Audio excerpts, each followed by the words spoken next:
Hello student, how are you. 11th class 21 में आपका स्वागत है। मैं फिर से एक नए क्वेश्चन के साथ, मैं मुस्तकीम अहमद। देखिए, बहुत इंपॉर्टेंट क्वेश्चन है जो बोर्ड में ज्यादातर मालूम किया जाता है और बहुत ही ज्यादा इंपॉर्टेंट है।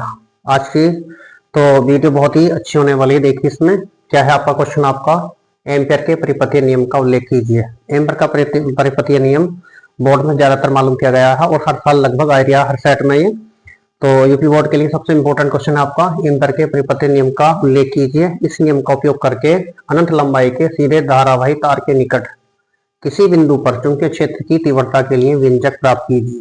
और इस नियम का यूज करना हमें, और सीधे धारावाही अनंत लंबाई का कोई तार है उसके निकट किसी बिंदु पर विद्युत क्षेत्र की तीव्रता का व्यंजक प्राप्त करना है। तो सबसे पहले हमें एम्पियर का परिपथीय नियम लिखना है, उसका उल्लेख करना, यानी उल्लेख का मतलब है कि उसकी डेफिनेशन हमें यहाँ पर देनी है। तो देखिए सबसे पहले हमने यहाँ पर डाल लिया एम्पियर का परिपथीय नियम। इस नियम के अनुसार किसी बंद पृष्ठ के, किसी बंद वक्र के अनुदिश, हमने क्या लिया, इस नियम के अनुसार किसी बंद वक्र के अनुदिश चुंबकीय क्षेत्र B का रेखीय समाकलन उस वक्र द्वारा घिरे पृष्ठ से गुजरने वाली नेट धारा I का म्यू नॉट गुना होता है। किसका? धारा I जो होती है, धारा नेट धारा I है हमारी, धारा I का I नॉट का मी गुना होता है। धारा I का क्या होता है? म्यू नॉट गुना होता है। धारा I का जो है वो म्यू नॉट गुना होता है।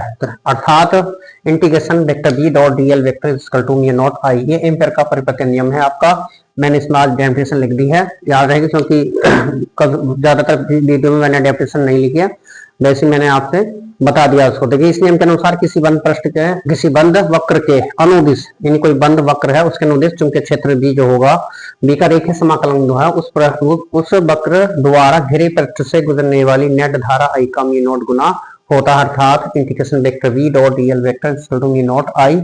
ये मेरे पास एम्पियर का परिपथीय नियम है।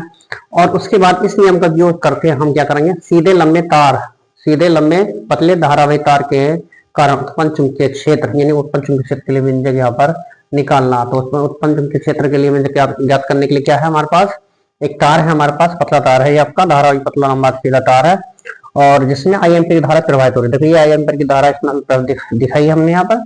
इसके केंद्र O से R दूरी पर एक बिंदु P है जिस पर विद्युत क्षेत्र की तीव्रता ज्ञात करनी है। अब बिंदु P पर चुंबकीय क्षेत्र ज्ञात करने के लिए हमने क्या, इसके R त्रिज्या का, तार के परित है, R त्रिज्या का एक वृत्ताकार वृत्त खींचते हैं जो बिंदु P से होकर जाता है, और बिंदु P के प्रत्येक बिंदु पर विद्युत क्षेत्र का जो परिमाण होगा वो समान होगा, और जबकि दिशा वेक्टर डीएल की ओर होगी, दिशा जो होगी वेक्टर डीएल के बराबर होगी, जो वेक्टर बी है आपका, इसका परिमाण प्रत्येक बिंदु पर समान होगा। अब हमारे क्या सम्मति के कारण है, सबके प्रत्येक बिंदु पर क्या है, परिमाण समान है आपका, किसका, चुंबकीय क्षेत्र का, और उसकी दिशा वेक्टर डीएल के अनुदिश है। तब हमारे पास यहाँ पर integration vector B dot DL vector, जैसे हमने यहाँ लिखा है ना, ये बराबर होता है इंटीग्रेशन के बराबर, यहाँ पर integration vector B D L cos 0 के बराबर। क्या लिखा हमने यहाँ पर, integration equal to integration B D L cos 0, इसका अदिश गुणनफल है आपका ये, और कॉस 0 की वैल्यू होती है 1 हमारे पास। तो यह हो जाएगा integration vector B, integration B D L हो जाएगा, बी को बाहर ले लूंगा, बी बाहर हुआ, इंटीग्रेशन वहां पर डी एल।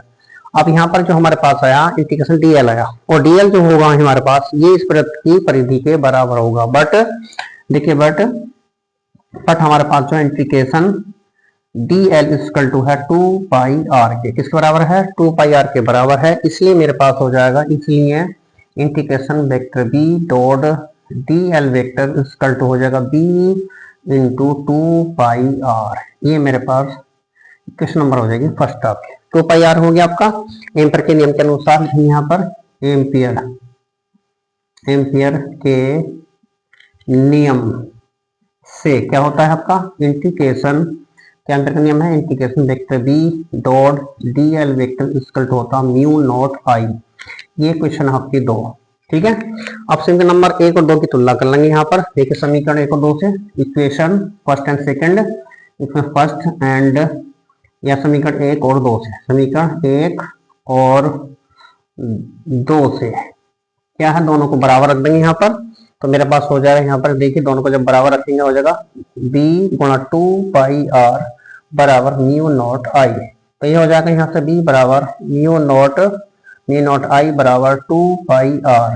ये मेरे पास वेक्टर बी आ गया हमारे पास, mu naught I upon 2 pi r. यही मेरा एम्पियर के नियम के अनुसार चुंबकीय क्षेत्र का व्यंजक किसके, अनंत लंबाई के सीधे तार पतले धारावी तार के कारण उत्पन्न चुंबकीय क्षेत्र। तो देखिए बहुत इंपॉर्टेंट वीडियो थी, बहुत इंपॉर्टेंट क्वेश्चन था, बोर्ड के लिए ही ज्यादातर मालूम किया जाता है।